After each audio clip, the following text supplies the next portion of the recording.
Sir, जिल्हा परिषद शाळा हाडे या ठिकाणी जवळजवळ 10 वर्ष सेवा केलेली आहे प्राथमिक शिक्षक म्हणून. याच गावातील महेश गरड,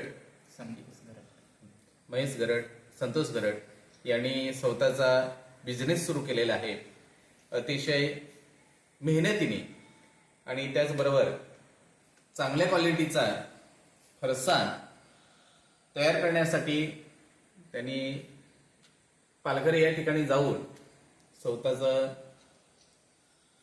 अनुभव घेतलेला आहे आणि त्या अनुभवातून त्यांनी या ठिकाणी व्यवसाय चालू केलेला आहे.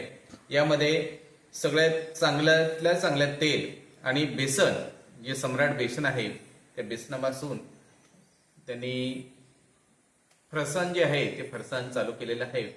आणि त्यामुळं त्यांची जी क्वालिटी आहे ती अतिशय उत्तम दर्जाची आहे. अनेक वेळा या ठिकाणी गिराईक येऊन त्यांच्याकडून हा माल जो आहे तो खरेदी करतात. मी सन्माननीय घरट यांना विनंती करतोय की त्यांनी केलेल्या कामाचं थोडक्यात वर्णन करावं. नमस्कार सर, मी संतोष केवजी घरट, राहणार हाडे. मी 12वी शिक्षण झालेलं आहे. त्यानंतर मी कंपनीमध्ये वगैरे काम करून बघितलं. नंतर मग एका पालघरला चिवडा कंपनीमध्ये गेलो होतो. इकडे 5 वर्ष काम केलं आणि नंतर मग स्वतःच विचार केला की एवढं काम मला जमतंय तर का नाही स्वतःचं काम चालू करावं. म्हणून मी आमच्याच गावामध्ये एक छोटासा प्लॉट बनवलेला आहे आणि त्याच्यामध्ये फरसाण चिवडा बनवतोय.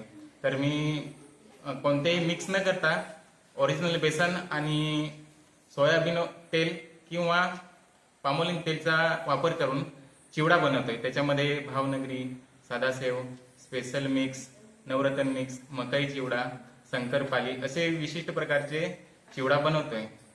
तर इकडे माझं कच्चं मटेरियल आहे, त्या बाजूला या ठिकाणी चणा डाळ वगैरे आहे आणि मकई वगैरे आहे.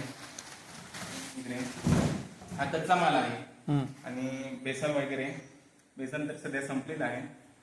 आणि नंतर मग ही झाली आटा मिक्स करायची मशीन. याच्यामध्ये प्रॉपर 10 किलोचा किंवा 5 किलोचा आटा वजन करून आम्ही याच्यामध्ये टाकतो आणि त्याच्यामध्ये त्या मापाप्रमाणे पाणी, तेल किंवा मसाला झाला ते प्रत्येकी आट्याला वेगवेगळ्या जसा असेल, भावनगरी किंवा सुरती गाठी असेल, सदाशिव, त्याचा प्रत्येकाचा अलग अलग मसाला असतो आणि ते प्रमाणातच मिक्स करून आणि नंतर मग थाल्यामध्ये काढून आणि इकडे आणतो. आणि ही जी मशीन आहे त्याला बोलतात नमकीन मशीन. याच्यामध्ये 9 ते 10 प्रकारचे सेव बनतात. तर जी सेव बनवायची असेल त्याची जाळी असते विशिष्ट प्रकारची, त्याच्या मापाची. तर हे जाळे आहेत काही आणि कढई आहे, हे तेल सध्या फ्राय झालेलं ते आहे. आणि जेव्हा पण माल काढायचा असला तेव्हा आम्ही प्रत्येक वेळेला नवीनच तेल यूज करतो आणि त्याप्रमाणे माल काढत असतो. साधारण सुरुवात होऊन कधी, म्हणजे किती कालावधी झाला? जवळपास सर मी मागच्या वर्षी 2024ला PMFME म्हणून एक सरकारी लोन भेटतो त्याच्यामध्ये अप्लाय केलेला, पण ते 5-6 महिने माझे असेच गेले त्या लोनच्या संदर्भात, परंतु लोन काही मला भेटलेला नाही. मग थोडेफार माझ्याकडे पैसे होते, तेच पैसे गुंतवून आणि मशिनरी वगैरे मुंबई मालाडवरून मी घेऊन आलो आणि कच्चा माल वगैरे मी पालघरवरून घेऊन येतोय किंवा जव्हारवरून घेऊन येतोय आणि इकडे माल बनवतो. हे तयार झालेला हा पक्का माल आहे किंवा हे प्रॉडक्ट आहे, विकण्यासाठी कोणी येतंय का? एखादं बाजारपेठ कशी तुम्हाला तयार? सर, जेव्हा उन्हाळा होता जवळपास मी मेच्या एंडिंगला चालू केलेला. जेव्हा पाऊस कमी होता तोपर्यंत स्कूटीवरती फिरवायचो. नंतर पाऊस चालू झाला, मग माझ्याकडे 4 व्हीलर नाही, मग सध्या तर इकडेच विकतोय आणि समोरचे गावातले दुकान आहेत त्यांना 5 वाले किंवा 10 वाले पॉकेट बनवून देतो. आणि एक माझं दुकान तलावलीमध्ये आहे, वैष्णवी फरसाण म्हणून होलसेलचं. तिकडे अर्धा किलो पासून होलसेलचा माल भेटून जातो आणि बाकीचं मग रिटेलमध्ये. खूप छान. तुम्ही संतोष ना? हो, संतोष घरट, तुम्ही खरंच आपल्या आदिवासी भागातील तरुणांसाठी प्रेरणादायी व्यक्तिमत्व आहात. कारण आज शिक्षण घेऊन नोकरी नाही म्हणून मुलं असेच म्हणजे बिनकामाचे इकडे तिकडे फिरत असतात, पण तुम्ही मात्र स्वतः आपण या व्यवसायामध्ये उतरून आणि ते एकदम उत्तमरित्या यशस्वीपणे तो व्यवसाय करत आहात, त्याबद्दल मी तुमचं कौतुक करतो, तेवढं कमी आहे. धन्यवाद सर. तुम्हाला खूप खूप आमच्या सगळ्या टीमकडून मनापासून शुभेच्छा. हा? आपल्या आदिवासी युवकांसाठी तुम्ही काय संदेश द्याल? हा सर, आपले जे तरुण बांधव आहेत 20 वर्षाचे किंवा 25 ते 30 च्या आसपास, हे मुलं काय करतात, आपल्याकडे थोडेफार पैसे आले ते स्पोर्ट बाईक वगैरे घेतात, इकडे फिरतात तिकडे फिरतात, दारू वगैरे पितात, पार्टी वगैरे करतात. मी त्याचा नाद जरा बाजूला करून आणि स्वतःचा काहीतरी बिझनेस बिल्डअप करायचा मी थोडासा प्रयत्न केला. आधी मी पण थंडा वगैरे प्यायचो, गाडीवरती वगैरे फिरायचो, पण नंतर मग लक्षात आलं की एवढ्याने चालायचं नाही आहे. कंपनीमध्ये किती दिवस काम करणार, आणि रोकड्यावरती पण मी जाऊन आलेला आहे. 1-2 वर्ष तिकडे पण काम केले आहेत, पण तिकडे पण जरा जास्त थकवा येतो.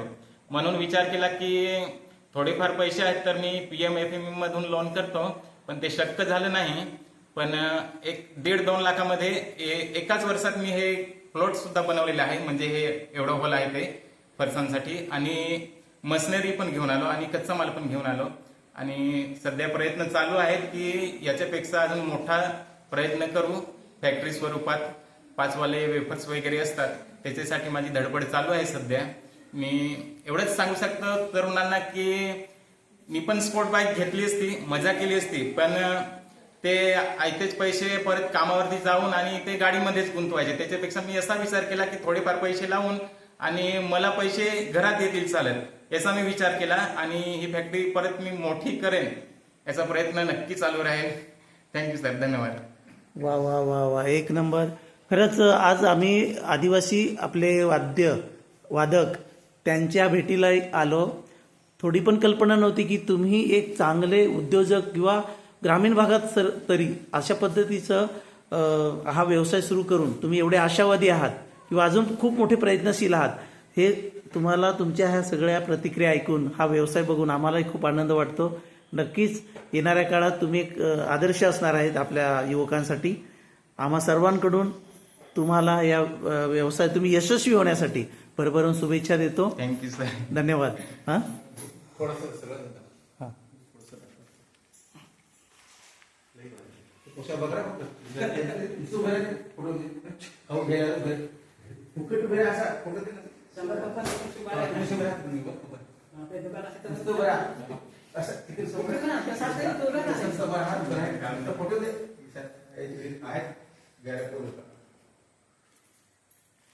स्टिकर वगैरे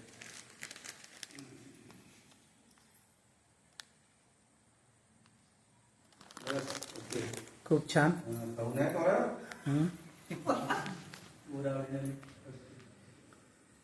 पुन्हा एकदा शुभेच्छा. Thank you sir. तुमच्या भविष्यात